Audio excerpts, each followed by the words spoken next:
Pria bersenpi rampok toko emas pada siang hari. Polisi terus memburu komplotan perampok bersenjata api di toko emas di Bangka Selatan, Kepulauan Bangka Belitung, Sabtu tanggal 13 Juli tahun 2024. Dari penyelidikan rekaman CCTV, peristiwa terjadi pada siang hari dan polisi telah mengantongi ciri-ciri kedua pelaku.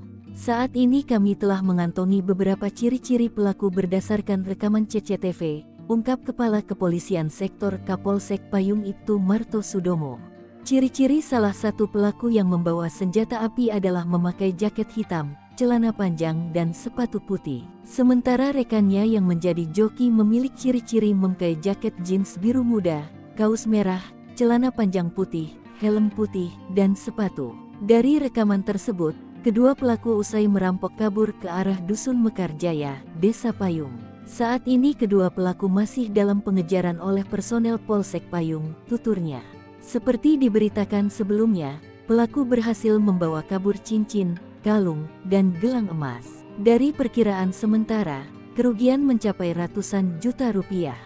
Aksi perampokan dilakukan di saat toko sepi pengunjung. Dalam rekaman yang beredar, tampak seorang perampok yang mengenakan helm full face dan berjaket hitam tampak menodongkan benda diduga pistol ke pemilik toko.